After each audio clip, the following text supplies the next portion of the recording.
All right.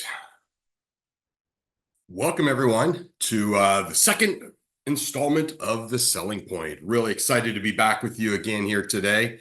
Real looking forward to bringing you something new in order to come about to help you grow your business. I don't know if y'all remember, for those of you that were on last call, we talked about the 90-minute day, which was taking 90 minutes, basically coming up with one thing you want to do that would change your business.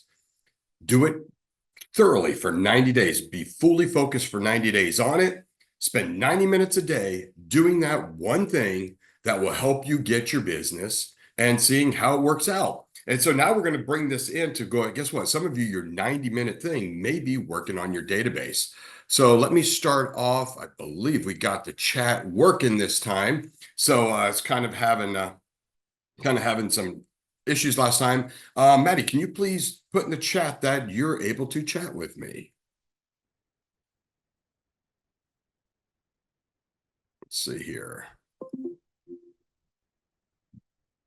Looks good. All right. Well, I'm going to go ahead. Let me share my screen and let's get rolling with you today.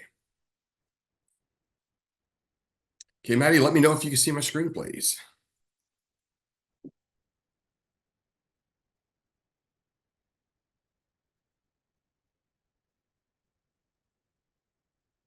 Okay, excellent. So everyone sees my screen, everyone's ready to go. Well, today we're going to talk about the power of your database. And basically, your sphere is your key to success. And this is really where all your business is found. We just don't work it because I say there's two things in life. You get referrals and your database. One is worked, the other ones I call gifts.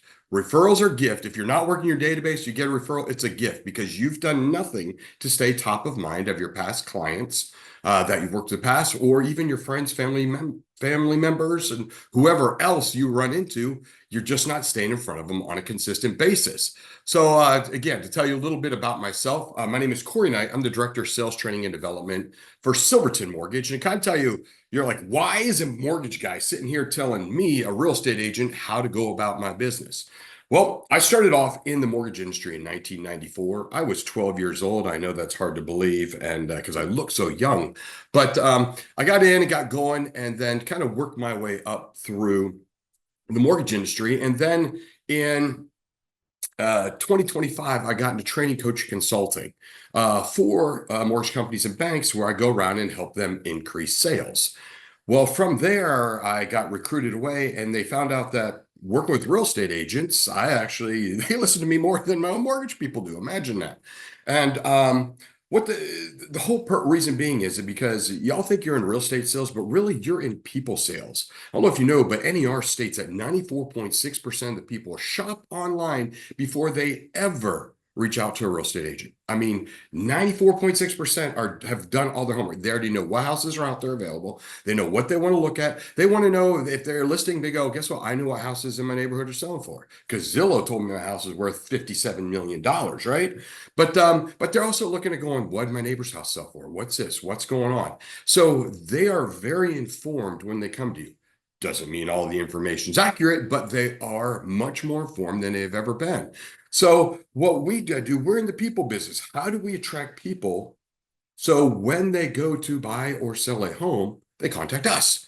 And that's kind of where we come on, where I come in, and it just so happens to be what I apparently am good at. So today we're going to talk about this in your database on kind of how we work our database. Now, one thing, if you all saw my video teaser, I've been teaching this class now to agents since what? 13 years now. And so over 13 years, I ask the same question every time. How many of y'all contact your database on a quarterly basis? So if you're an agent on here and you're not afraid to participate, go ahead and put down, yes, I contact my clients at least once a quarter via phone, or else I'm messaging them or something. I'm contacting them once. And here's the thing, if you can't say that's me, that's okay. You're in the majority. Okay, so no one says right now they can do it at least once a quarter. What about every 6 months? I reach out, either call them or I text them, specifically text them. It's not through my CRM or anything else. I text them and go, hey, how you doing? It's been 6 months. It's been that time. Anybody in 6 months? Guess what? If you can't answer that, that's okay. You're in the majority still. Now let's go. I do it once a year. I call them on the anniversary of when I help them sell their house or when I help them buy their house, and I call them once a year. If you could put in the chat, yes, that's me. I call them at least once a year. Give it a second because I'm realizing there's a delay on the chat here. So guess what? If no one put your hand up, you're still in the majority. Believe it or not, I've been doing, like I said, I've been doing this now since what, 2011. I've been talking to agents. So that's 14 years now. So I'm getting older. I guess I should realize this with the more salt than pepper. But as I go around the country and I talk to agents and do this, I realize that when I ask the question, how many do it? I'd say maybe 10% of the people raise their hand saying they contact their previous clients once a year. Most do not. And what's interesting with that is we say, I don't need to. They'll remember because I'm sorry, I'm so good at my job. And that's kind of what we think. We like, man, I loved it. They gave me a great review. They said, man, this is the best transaction ever. You were awesome listing my house, or you were awesome helping me buy a house. You explained everything. I have never been so like fully taken care of than I have been with you. And if you've been in this industry for a while, you also know that they probably have bought and sold. If they have not gone back through you, they've used someone else. And most of the time they have. And I've got some statistics here for you that'll kind of blow your mind on really how much how important it is for you to stay in front and how much business you lose because you're not following up with your database.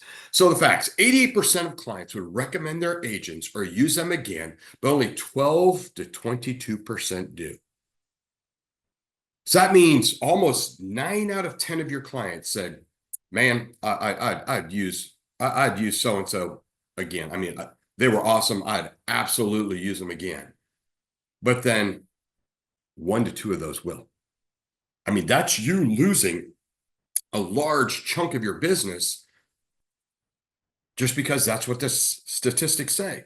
And I've already had you raise your hand. Who's reaching out to their database? Who's not? 91% of their agents never contact their clients after closing. And here, what's funny is my own personal statistic as I go out and about is about 10% of the people do. National statistics says the same thing. It's, guess what? I don't call them. I don't follow up with them. I don't initiate contact with them again. Guess what? They never do that. In fact, let's go one more step. 39% of clients find their agent through referral instead of using their previous agent, which means that when it comes time for them to go do it again, they ask their friends and family, hey, I think about selling my house again. And usually they get a referral from that person, either one, because they just closed on the transaction and used an agent, or two, their agent stays in front of them. So today we're going to talk about how do we not lose this business. In fact, psychologists say that if you close a client in the 3, 6 months, maybe 9 months or so, really 3 to 6 months, they remember your first name, last name, where you work. They're like, oh, Jane Doe Remax. Okay. They remember that. When you go from like the 6 month to 9 to 12 months, they'll kind of remember your first, last name, maybe where you work. After 12 months, they've moved on. They're going, they need something to trigger. They're going, oh my gosh, who was that agent? Oh, cannot believe I forget who they are. This is insane. I mean, I should know their name because they did a great job, but it's just not coming to me. And that's what trap we fall into as agents all the time on why we're not going out and getting business. Why aren't we getting more? Why aren't we doing more? Because we are not working all the work that we did to create that lead to begin with. So let's go on into the focus. How do we go about working this database? We got to focus on the 4 W's. The 4 W's are this: the who, the why, the when, and the what. Those are the 4 W's we have to focus on in today, because those are the 4 things that will help us get the business where we've already started business. Because one thing you have to take a look at, a database is started business. Even if it's your friends or family, they should know who you are and what you do, which means You've started business with them because guess what? I'm Corey Knight. I work for Keller Williams. I'm a real estate agent. If you're buying or selling, I'm your guy, right? So that's kind of where these are hot leads, in all honesty, because they know who you are and what you do. So let's talk first, dive into the who. First, we have to label your people. So if you have a database, whether it's an Excel spreadsheet, you have it in a CRM or whatnot, you got to label who your people are, because that's going to determine how and what type of reach out you're going to have to them, what kind of conversations you're going to have, everything like that. So there are three classifications of your people. There are your prospects, there are your past clients, and then there are your referral partners. Okay. Those are your three classifications of your database. So your prospects, it's everybody's a prospect. I mean, everybody that's of legal signing age and has mental capacity to do it is a prospect. The person in front of you and behind you at the grocery store is a prospect. Of course, they're only a prospect if you tell them what you do or find a way to get in conversation, wear that name tag. So that way people go, oh, yeah, sorry. Corey Knight, eXp Realty. Nice to meet you. In the business, looking to buy or sell a house. Everybody's a prospect. All of your family members, all your Facebook, everybody is a prospect to you. Everybody that's of legal age and mental capacity has the opportunity to buy or sell through you, or you refer them in an area they are that you're not licensed in, that they can help them with. So everyone is a prospect. And that's where we have to realize you have to take blinders off and go, hey, there's a world of potential out there. I just have to reach out and grab it. Second, let's talk about your past clients. Your past clients are two types. You have your buyers and sellers, okay? The people that you've closed previous transactions with. And then you had all the potentials, those people you've already had conversations with that for some reason did not buy or sell now, or did not buy or sell through you. Those are both still your clients. If people go, well, Corey, they didn't go through me, then why should I? Well, if you notice, 91%, the previous statistics said 91% of the real estate agents don't contact their people after closing. So who says you can't? In fact, I coached an agent a number of years back. Her 1099 was $1 million. And the whole thing I coached her through was a 3-year transition, basically transitioning her from the team lead to retirement in 3 years. And what she did and how she went about doing her business, and she still used old school Excel. Now her team used the CRM, but she still used old school Excel. And every day she just called people all day long. She'd sort from the last called and here's my calls today. And she just made calls all day and set appointments either for herself or team, depending on who the client was. Okay. And so what you do is, let's say you and her you're both talking to the same client and you win. She'll sit there and go, oh, the client says, hey, I'm already under contract. So, oh, that's not a problem. Actually, I've worked with that agent before. Great agent. You're going to enjoy using them. You did not make a bad choice. She will endorse you. And then she'll say, when are you looking to close your transaction by? And they'll go, oh, I'm looking to close by June. We're supposed to close by the end of June because we really want to be a month in the house before school starts back, blah, blah, blah, blah, blah. And so she'll actually put in her database to call you back the end of June. So she'll call back July 1 and she'll go, hey, did you close on your house? And if it's yes, oh, congratulations. That is awesome. I told you that agent would take care of you. They are fantastic. Blah, blah, blah, blah, blah, and talk you up again. But then now has your past client on her call rotation. Because guess what? They're not under contract with you, which means next time she wants that transaction. If they haven't closed, she'll be like, oh, well, guess what? Those things happen. Things fall in. It's hard. It's difficult. So you still under contract with that agent? If they go, yes, she goes, hey, no worry. That's awesome. Like I told you, they're good, but it's a tough market out there right now. I'm sure they're going to take care of you. When's your next closing date? When are you looking to close the next one? And she'll put that in her calendar, and that's what she'll do. She'll call back right after that time and try again. And guess what? If you haven't, no, it just didn't work out. And so you're still working with them? No, kind of ran out. I'm thinking I'm going to give up. Well, Nate, not a problem. Do you mind if I keep reaching out and trying to do some stuff for you? Because again, I know maybe you don't want to do that right now, but I like staying in front of people because you never know what can show up at any given point in time. She is now calling your client that you almost had. So that's kind of that's what potentials are. And so many times we're like, oh, I lost them to so and so, whatever. I didn't like them anyway. They had a bad attitude or whatever it is.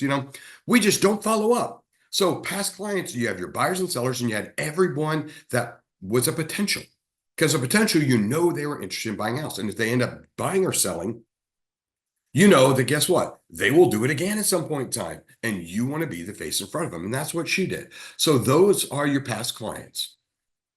Next are referral partners. And you go, okay, who are referral partners? It can be schools. Do you go out there? Do you go out after schools? Do you say, hey, I want to let all the teachers know that I'm the agent for the area. I know the schools. I know the school districts. I know exactly what schools are great. In fact, with schools are so important. That's why my wife and I moved. We have 4 kids still in the house. And we moved because we wanted to move to a better school district. So we're like, okay, what agent knows that school district? Because they will, they'll be able to ones to help us find the house that we really want in that district. So schools, getting in front of the teachers, getting to know all these things, okay? Next, your attorneys, title companies, the ones you're using to help close now, they let you know, yeah, so-and-so, yeah, closing fell through or this side or the other. They know they're happy the agent, not happy the agent. They're able to help you out. Financial planners, how many are talking to financial planners and going saying, hey, you know, uh, if you have someone they're thinking about, hey, I'm thinking about upgrading my house or downsizing because I'm an empty nester now, to go with the financial planner, say, well, I got an agent I'd like you to use. That's an easy source for business. Plus, if they're with a financial planner, they got money. So that's always a plus. Next, insurance agents. Insurance agents know all the time, hey, I'm looking to buy a house. What's the insurance here? What's this? What's that? Insurance agents work that too because they're out there, they're trying to farm for business just like you are. Any associations? I mean, any association where I know a lot of people that are part of the chamber. They're just different ways to do it. Now, if you're like for a non-association, if you're an on-site agent, you work for a builder and you're not allowed to do resales, then you should be taught, if you're an on-site agent, you're one of your associations should be the local board of realtors going out there and letting them know you have inventory.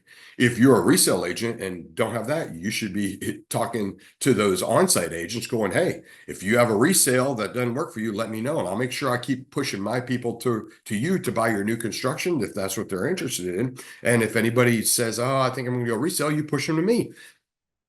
Those are the way your referral partners. Who else? HR managers. In fact, that's where LinkedIn is underutilized because you go to LinkedIn and pull up the local hospital, pull up the HR manager. And the cool thing on LinkedIn, you can see all the employees of the hospital on LinkedIn. You see the doctors, nurses, all the people that make decent money, stable, everything like that. But get in with the HR manager, say, hey, guess what? I know this area better. If you're looking to transfer someone in, I can help them. Let me help them find a house. Let me get them helped up with the schools. Let me get all these different things. So HR managers are great. Relocation companies. I mean, back in the mid 2000, basically 2012, 2013, that was huge. Reloads were like the business to be in as far as getting that and because everybody's moving around trying to figure out what's going on with their jobs and everything. Any vendors, any vendor you use. In fact, where you get your haircut, if you get your haircut by the certain person every time, they should know what you do. You go to a jewelry store, they should know what you do.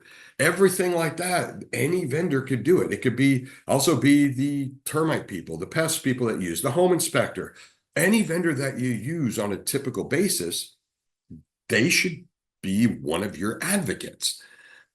Other agents, like I said, other agents, guess what? You may be close enough, but not really to be dual state, you know, as far as doing state lines, but you should know people. Guess what? A lot of people from our area are moving to this area. So why don't I partner with an agent up there and say, hey, I've got this. Let's work out some kind of referral thing. Or else if they're moving to your area, you should be reaching out, finding out where people are moving from for these jobs, and then going, okay, let me talk to agents for there. So again, these are other things to do, or just different parts of the state, anything like that.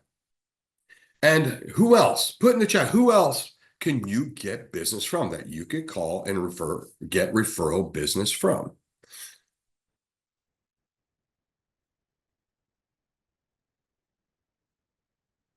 Well, put it in the chat.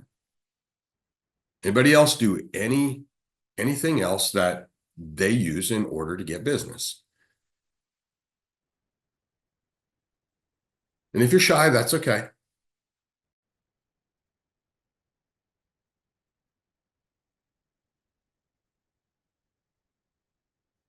Okay, well, we'll keep moving here. I just want to go ahead and give everyone up. But you fill in the blank. Where else could you get business from a referral partner? There's a lot of people out there. You should, from your lender. Look at your lender. I mean, most of the time you have to feed the lender because you're getting them first, but there are times the lender can feed back.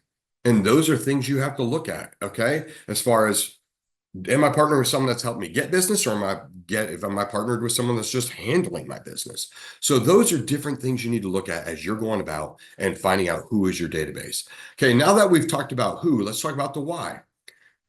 As I said earlier, look, I'm awesome. They'll call me when they need me. I did such a good job. I was not only, all that in the bag of chips, I was the cookie and the milk and everything else that went with it. I did such a great job. I mean, they sang at closing. I mean, literally sang on how great it was. But then they don't reuse you because they forget. Here are the reasons. Number one is forgetful curve, and some of you may have heard these before. This is a psychological concept that shows that people tend to rapidly forget information unless they're actively revisiting it, with the most significant drop in memory happening within the first few days or weeks after interaction. Because you have to take a look. All of a sudden, you help them close a house. They're no longer thinking about buying or selling a house. They're thinking about their move, getting settled, getting unpacked, getting power set up, all the other things. They're no longer in that mindset. You are no longer top of mind. Now they're asking for referrals for everything else. Where should I go eat? Where's the best place to get gas? Where's the best place to meet after work? Where's all these things? What's the best time to leave to meet traffic? Whatever it is, that's where their brain is now. So you're no longer in that frontal cortex of their brain. So you're back here. You're in the background. You're just white noise at this time. So there's the forgetful curve. The other is the reticular activator. This is part of your brain that acts like a filter in a potential customer's brain, determining what information to actively pay attention to and consider relevant. This is where, if you say, I really think I want a red BMW, and you're thinking, I want a red BMW, and you leave your house that day and you start seeing red BMWs everywhere. That's because it's right here, front of mind, top of mind. It's right there. It's working in that frontal cortex of your brain, which says, I see everything that looks like that. And that's kind of what you need to do to your past clients, potential clients, friends and family to stay front of mind, because your friends and family, they know you as you. They forget you're an agent because you don't remind them you're an agent. But that's why you have to make those phone calls. You have to stay top of mind in front of them.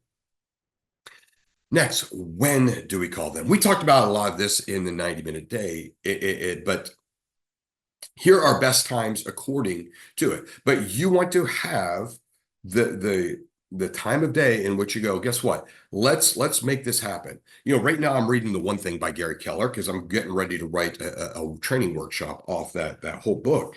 And what's interesting is you can only work on one thing at a time effectively. Multitasking doesn't work, but he also talks about when do you do it, okay? And that means keeping it simple, knowing, guess what? At this time is when I call. At this time is when I reach out. And the less of your brain you use to go, okay, when am I going to do this? When am I going to do this?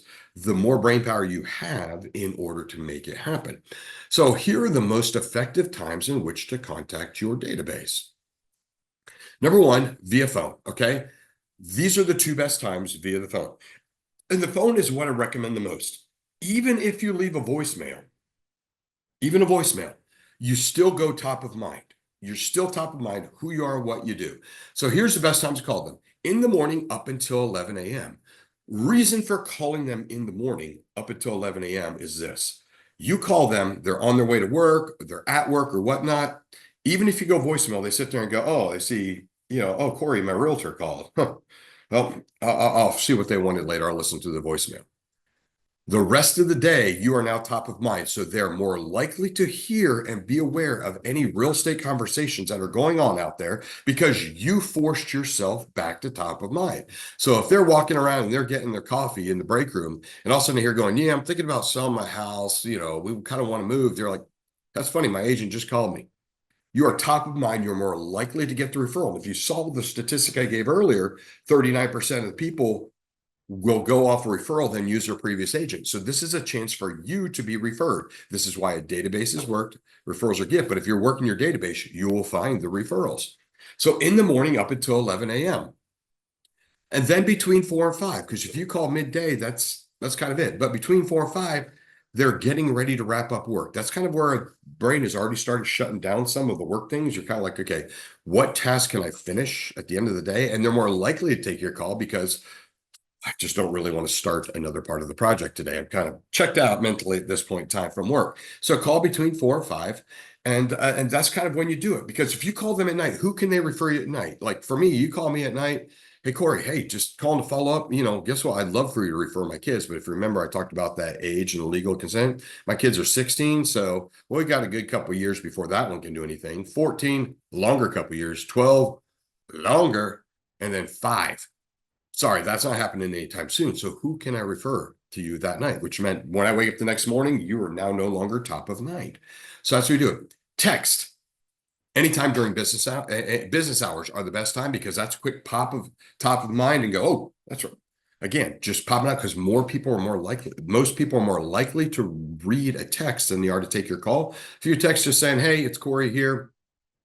It just, at Keller Williams, just saying, hey, hoping all's going well at the house. Hey, if you need any tips for handyman, anything like that, please don't hesitate to reach out. Hoping all's going well. You're now back top of mind. That's a quick hit, and then you're there. And then I say anytime, if you think of them, text them. Because that just shows hey, wow, that was Corey thought of me. That was really nice of him. I mean, that's good. And that's kind of where a text is something that's simple and basically, I guess it's like your soft sales, it's can't think of that word, but it's the easiest way to, well, if they don't text back, who cares? I still reached out, I did my thing, passive aggressive way to prospect, whereas in a phone call is more, okay, let's see if we get a conversation going here. So text anytime. Just say, hey, just thinking about you. Hope you, your husband and the kids are doing great. Things like that. And then via social media, early morning, because what do people wake up and do? They wake up, they grab their phone, they start scrolling right away. I mean, even when I'm at the gym in the morning, in between exercise, you can see people, everyone's sitting like this. There are sometimes I'm waiting on a machine, but the person's just scrolling. I'm like, yeah, we're not gonna be using that one today because they're zoned in to whatever that phone is doing. So early morning, lunchtime, because that's when people scroll again on lunchtime to message them during that time. Because at lunch they're scrolling while they're sitting there lunch, and you could see it at the workplace or even at restaurants or whatever. People are scrolling on their phone then.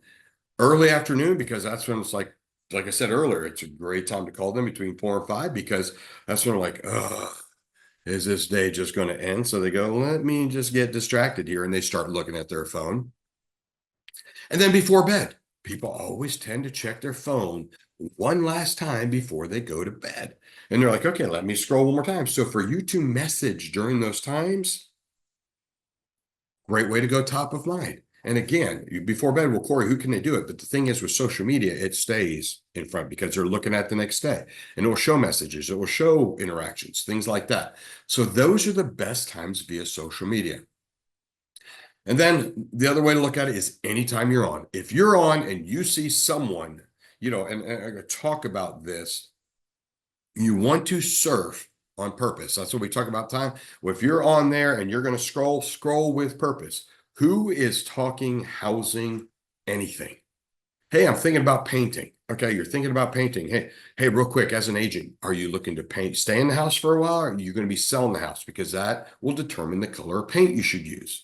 Trust me, I know these things.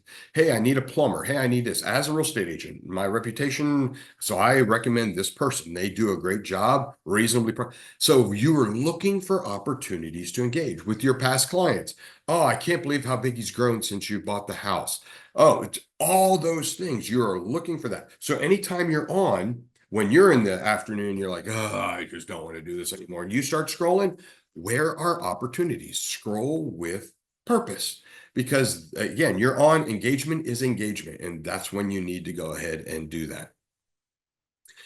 Best practice. When you are reaching out and looking to do this calls, find a quiet space and eliminate distractions. And we talked about that in the 90-minute day. You got to find a place free of distractions because we allow distractions all the time, especially when we don't want to make phone calls. Let's be honest, we don't want to make phone calls. Oh gosh, I have to call. I don't want to do this. But if we eliminate distractions, we keep focused in, guess what? I got to make my calls. In fact, one thing I like to do, you have a subject for the day that you're calling about, a theme. And so for those of you on here, like, what do you mean by a subject or a theme, or what am I going to call for today? So let's say Mondays. Okay. If I say call before 11, Mondays, I call all my past clients, all my past listings. And if you don't have any listings, then we're going to have other things you can call. All my past listings, I call every Monday. Past buyers, I can call on Tuesday. Friends and family, Wednesday. Thursday, I call every potential that I've ever worked with. Friday, I call potentials that are still there. Or, Friday is Facebook all day. All I do is you have your day because that way you know what conversations you're looking to have. If you're calling all your past all the past listings you've had, the people that you've listed for, hey, how's the new area going? How's this going? All your buyers, how's the house going? How are the kids do? You know what the conversation is going to be, so you don't have to go, okay, let me call this person. What do I need to talk to them about? No, guess what? You were there. You're calling the same people every day, which just makes it easier to make calls because you're going along that same subject line or theme line every day. But find a quiet place, eliminate the distractions, and you'll find that guess what? I can go top of mind and I can keep my business. Now, what do you say? Now you have to say or do something, right? You can't just call and say, hi, yeah, it's Corey. Yeah, we did the house thing a while ago. It's awkward. So what do we say? And that's really the thing that stops most of us. Is like, what am I going to talk about? I talked to, this side or the other. So what are we going to say? Guess what? It depends. You're like, great, that's the answer I wanted. So what does it depend on? One, create your own scripts. If you know you're calling all your previous listings, just say, hey, look, how's the new house working out? Guess what? The prior people, I talked to the agent the other day, house still looks great. How's the new place going? Same thing for all your buyers. That's great. How are the kids doing? How's this? If they listed and they moved, because you should remember your client's story. And that's kind of where the second bullet point is, story, because um, knowing your client's story is one of the biggest reasons, and we'll be talking about that in one of the future calls, is one of the biggest things that why people move. People don't move, just they don't wake up and move. They have something in their story that changed and they need to move. Like for me, 4 kids were living, the schools weren't not rated the greatest. So we wanted to move to where we give our kids the greatest academic possibility. So we moved purely for schools. So that's the part of the story that my agent talks to me about. How are the kids doing in school? How are they liking it? Is it what you thought it would be? How's all this going? Are they playing sports? Are they doing? So it depends on that. So know your client's story in order to say, okay, guess what? I know their story. So therefore, here we go. I know what I'm going to talk to them about. I'm going to ask, hey, they played soccer. How's that going there? Hey, you moved to be close to your mom. How's your mom doing? Whatever it is, that helps you with those conversations. Then just ask how things are going. It's okay to check in and say, hey, look, it's been a year. So how are things going? How's it going with the house? Sometimes you go, great, I did not want to hear about that divorce. But at the same time, you're like, look, I'm so sorry to hear about that. Is there anything I can help with? Do you have to sell? Do you have to what's going on? There's nothing wrong with addressing the elephant in the room, but if you're calling staying top of mind, that again, it's about one, you were there at a major life decision. Moving is a major life decision because when you move, you're going from everything you know here to the unknown here. You're starting a whole new chapter in your story. And so you're there part of that chapter. So for you to go, hey, how's the story going? How's it go? Guess what? It's great. It's this, that, and the other. Oh, we had this difficult. We had that. You may be able to provide support for them in some ways. And sometimes people just want to be heard. Just the fact you call and checked in on them, people are like, man, my agent called just to see how I was doing, see how I was going. I mean, that's really sweet of her to do that. I'm so shocked that they did that, but that's great. It's great. We have one of our people that calls every client he's ever had on their birthday just to wish him happy birthday. And he's done it so many years in a row, they expect his call now. And that is a great thing to be known for because now that it's just, I'm waiting for Larry to call. I'm waiting for Larry to call. I'm waiting for Larry to call. It's my birthday. Larry always calls. And just think if your client said that about you. My agent always calls me every birthday. and sings me happy birthday. They have the worst voice, but let me tell you, I wait all day long to get that call to hear that crappy song, you know, but that's what makes you special. That's where they appreciate the fact you thought of them. So ask how things are going. Put out something you notice on social media. Hey, I just calling. I saw that Jane just, she's playing lacrosse. I saw she just signed for a college. That is, how proud are you the fact they signed for a college? I mean, that is awesome. Are you ready for this? Are you ready for, they're graduating. It's big. How are you feel? You hold the emotions back. Did you cry on senior day? All these things everything's right there. You just have to not overthink it, which is get over yourself and do that, which is the last point. Don't overthink it. It's that simple. Just how you doing? If you don't want to say how you doing, just want to know how things are going. That's great. How's the house? How's this? How's that? What's this? What's that? Good thing is with social media, as long as you friend request your previous clients and potentials, you can do homework, not stalk, homework, and pull up and say, hey, I saw this is going on. Hey, saw you all just went to Disney. How was that? Did you have to refinance to go there? How were the lines? What was the weather? All those things. I mean, it gives you 100 different topics to talk about. So don't overthink it. Just keep it simple conversation. Most people are just impressed with the fact that you reached out. And that's all you're trying to do. You're just trying to go top of mind. And a lot of times they won't take your call, which means you leave the voicemail. Hey, just calling to check, see how things are going. Hope all is well. If there's anything I can do for you, I'd love to help out. And of course, I just love to hear how everything's going. So I'd love to call back. Just tell me how it all's going. So thanks. Have a great day. And we'll try again later. Something as simple as that puts you back top of mind. So now you're the red BMW where there's a chance that they could see other red BMWs out there and be able to refer your name in order to get some business. Lastly, what are you going to do? For social media, you're going to post. Okay. So what do you post on social media? It could be anything. You want to do a balance. Some half real estate, half personal, because people don't care about your business. They want to know about the person. So you want 50% real estate, 50% personal. I do the same thing. I have my motivation posts and things like that. And then I have my Friday night family movie nights that show Corey who he is, because people want to know who they're working with. They want to find a way to relate, and people relate personally, not professionally, unless you're in the same industry. So you want to show both sides of it. So what are you going to do? You're going to post as often as possible, even if it's posting listing, if it's posting, hey, I just went to this restaurant. It was fantastic. Y'all need to try it in this area. Hey, I'm at this shop. It's clothes are really cool here. Stop by it. Whatever it is. You want to like all your past clients and potential anybody's posts, because when you like it, they see who likes it. You go back to top of mind. And even if they don't know you, but you're connected, they go, who is this? Now there's an opportunity for someone to get curious about you and look at your profile, which then could open up an opportunity for them to go, I was thinking about real estate and buying a house or selling my house, and let me see what they're about. And gives a chance to go, okay, who is this person and what are they like? That's why, here's their professional. They are an agent. I see they do post stuff and put their houses out there. But then I see, oh, wow, look, they got kids, or their kids are growing out, and man, I wonder how nice that must be to be an empty nester, or they've had this experience, that experience. They find a way to connect with you. And that's what social media does. It makes a connection. That's why it's called friends. Even though we're not friends, I've never talked to half these people, but I get messages from people all the time going, hey, it's really cool. I did this. What'd you think of that? And I'm going, I don't know you, but here's what I thought. It's great, And so it creates these things. Next, comment on people's stuff. As an agent, comment. Show your knowledge. Like I mentioned earlier, if they're looking to paint the house, ask them, hey, if you're going to be in the house a while, paint the color you like. If you're not going to be in the house for a while, paint the color that sells, which is neutral. Hey, got a plumber. Hey, need a yard guy. Need this. As an agent, you should have all these things. As far as being able to comment on it.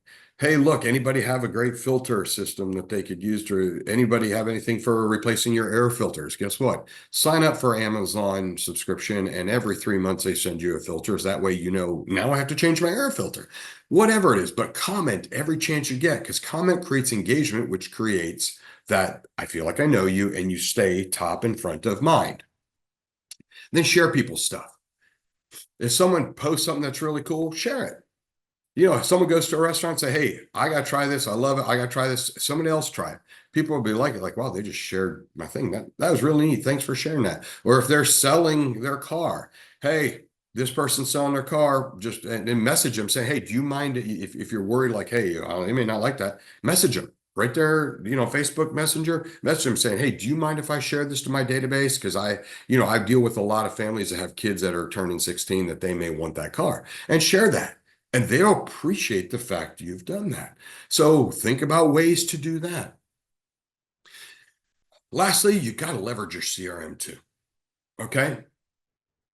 One, automate as much as possible. CRMs are great, but if you're like me in the morning, when I see the emails, I told the first one and then I tap, tap, tap, tap, tap down and I delete. Where that changes is I still see where it came from and what was done, which means if all of a sudden I'm back in a real estate market, that is now important to me. So it's showed up automatically.